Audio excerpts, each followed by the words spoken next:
The last 4 years have been, in many ways, absolutely hellacious for students on our college campuses.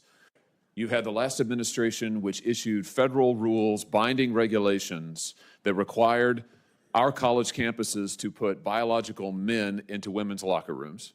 You've had multiple universities claiming the mandate, claiming the cover of the Biden administration, forcing women to accept biological men in women's sports. And so you've seen young woman after young woman denied basic safety in their changing facilities, for heaven's sake, basic safety in their dorm rooms, not able to play college sports. Now, I'm delighted that a federal court finally struck down this Biden administration rule back in January, just over a month ago. And President Trump issued a clear, strong, unequivocal executive order saying that Title IX will be enforced according to its terms, which is Title IX protects women's sports. In this clip, Senator Josh Hawley rips into the current state of the education system. Our education system has veered off course and we're failing. As a country, we need to do better. Let's drop the nonsensical BS and get back to the basics.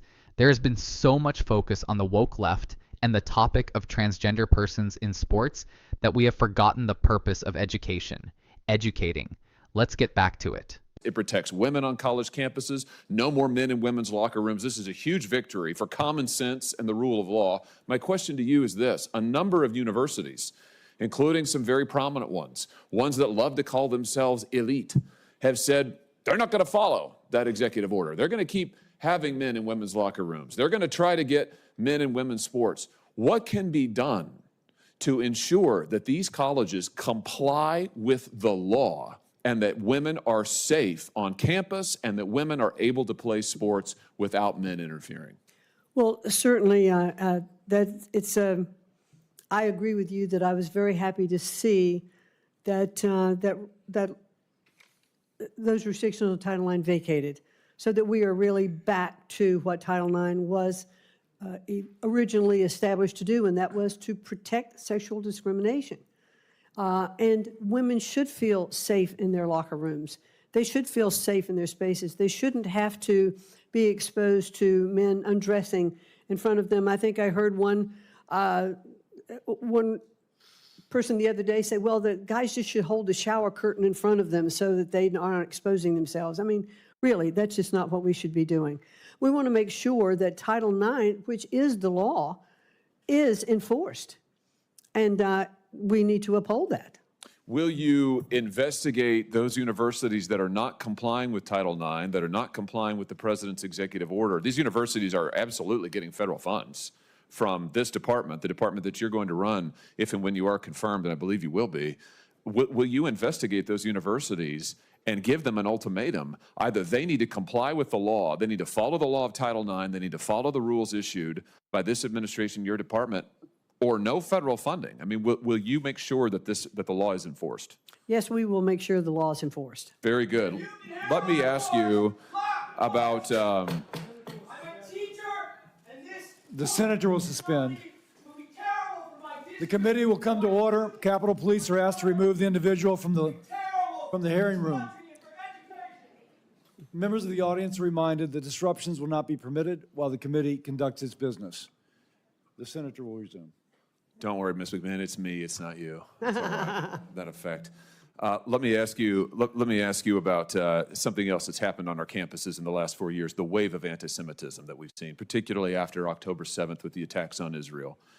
Shameful attacks on Jewish students, Jewish American students, Jewish students from overseas. We have seen the most unbelievable pro-terrorist propaganda. And again, these universities taking federal money, getting federal funds, not protecting Jewish students, permitting encampments, permitting violence in some instances, attacks on students on their campuses. The president has issued an executive order on January the 29th on measures to combat anti-Semitism, and he directed the Department of Education's Office of Civil Rights to open Title VI investigations into a number of universities, including Columbia, Berkeley, Northwestern. Will you enforce the law, Title VI to the hilt, and will you make sure that Jewish Americans are safe on our campuses, for heaven's sake, and these crazy students who are committing crimes breaking windows, smashing into buildings, trapping Jewish students in libraries. Will you make sure that this stops on our college campuses that are getting all of this federal tax money? Senator Hawley is cranking up the heat here, and he's not messing around. Anti-Semitism on campuses is a real issue. It's not just politics. It's about basic human safety. Whether you're left or right, we can all agree that students shouldn't fear for their safety because of their identity. But here's the million-dollar question. Will these investigations actually change things, or is it just political noise? Hawley's demanding action, and honestly, universities better start listening, or they might just feel the pinch where it hurts most, their wallets. Absolutely, or face defunding of their monies. Very good. And let me ask you about something else. For students who have come to this country on a student visa, and as you know, that's a lot of people on our college campuses. For students who are here on a student visa, who have threatened their fellow students, threatened Jewish students, who have supported terrorist organizations, who have broken our law by trespassing or vandalism or acts of violence against Jewish students, will you see that those students, that their visas are revoked and they are sent home and they're not allowed to stay on our campuses under cover of our laws, committing crimes and threatening our own students? Will you return some common sense to our campuses in this way? Yes. Senator Hawley is clearly demanding accountability and pushing hard for sweeping changes on college campuses across America. Whether it's women's rights, campus safety, or combating anti-Semitism, these are critical issues affecting real students every day. But what's your perspective? Is Hawley on the right path, or is there another side to this debate? Drop your thoughts below, hit subscribe, and let's keep this important conversation going.